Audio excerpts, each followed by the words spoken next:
Hello, Slicey Dicers. This is Brian with another knife review for you. Today, we have the Zero Tolerance 0357, or the ZT 0357, as everyone will call it. It is their new budget model, I guess you'd call it. It is the least expensive of their models. $148 for this one in the working finish, they call it, which is kind of just more of a stonewashy sort of finish. Also, there is a pretty heavily tumbled black wash finish, which looks pretty cool. A couple bucks more, $156 for that. Also pretty cool looking, which has black liners and stuff in it as well. I chose this version. I like the look of it just a little bit better, but not a whole lot. That black wash is actually pretty cool looking. But yeah, 148 bucks. This is kind of the new entry-level ZT, and in that way, they have made at least one kind of interesting choice with it. You are getting a lot of bang for your buck, though, as far as materials. Really nice G10 and 20 CV steel, as that marking would indicate, that kind of new Star Wars-y sort of look that they put on all their in-house designs. This is on the Kershaws and the ZTs both. If you don't know, they're both owned by KAI. That indicates in-house design. So this is not a collaboration with anybody or anything like that. It is a liner lock with speed safe. So it is an assisted opening, which is kind of the controversial thing, but it is a very, very thick liner lock. These are very thick. I'm going to show that here in just a moment. Some people don't like the speed safe.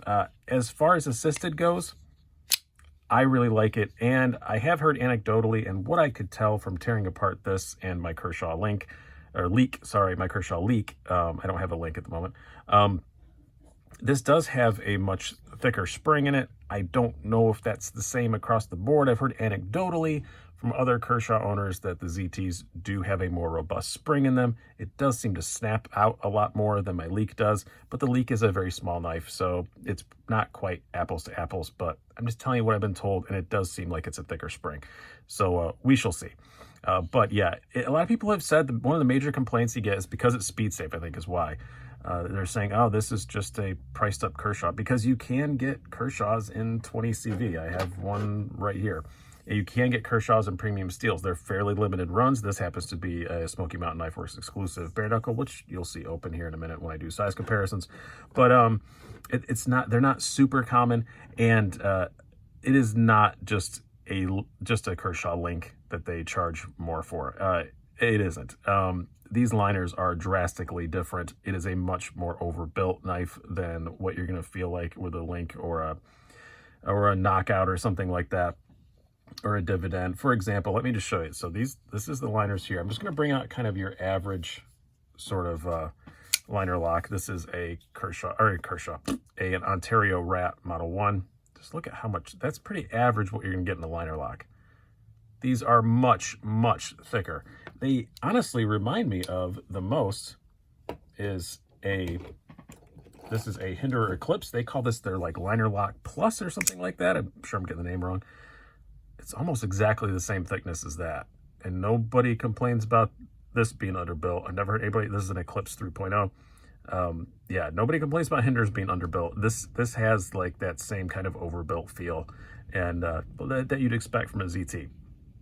So it is more than just a link that they charge a few bucks more because it says ZT on it.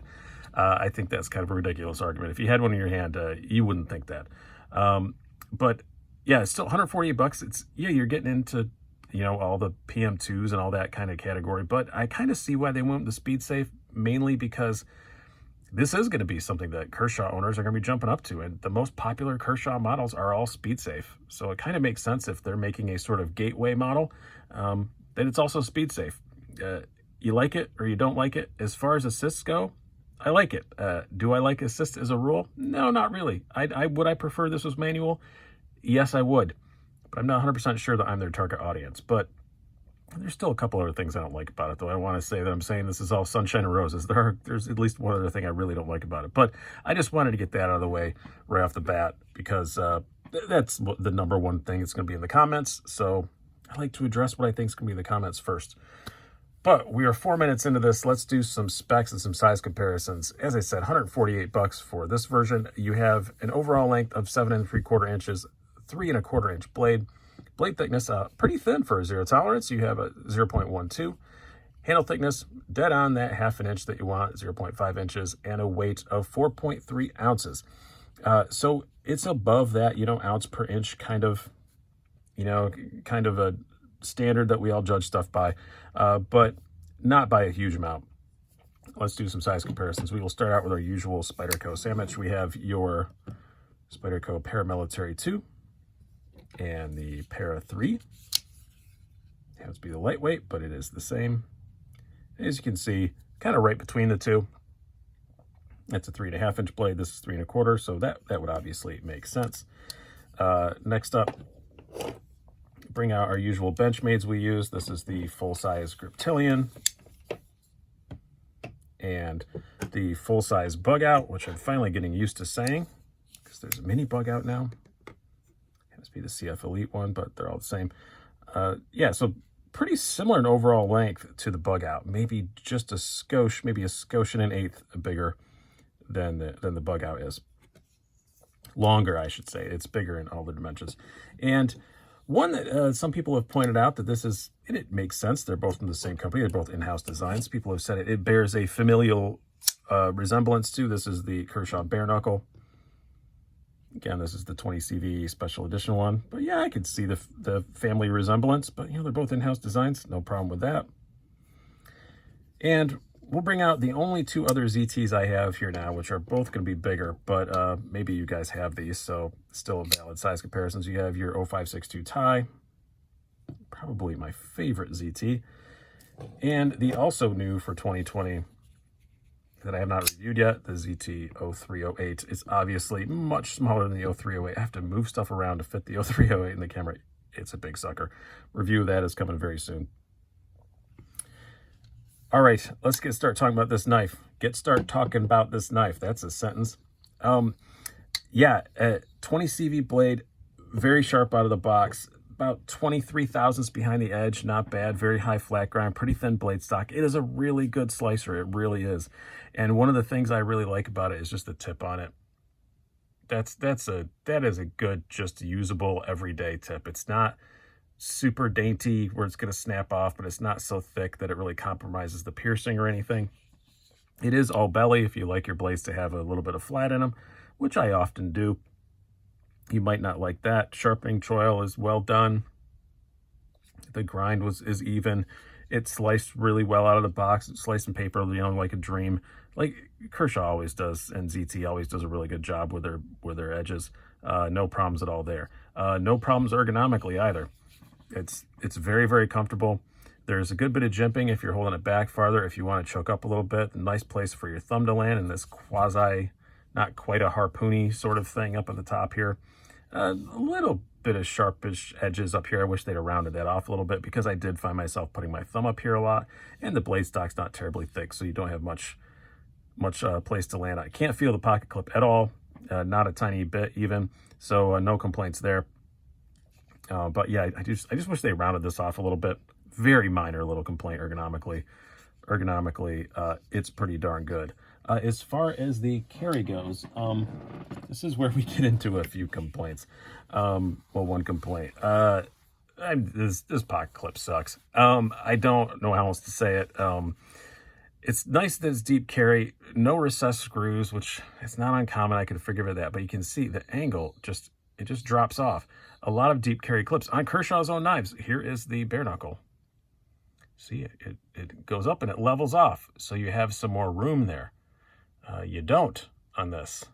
The way the angle goes, it just takes a straight dive from point A to point B, and what you wind up with is it gets caught up on those screws. Put it in Yield Wranglers Mark II, and that happens, and you kind of got to jam it in. Not a big fan of that.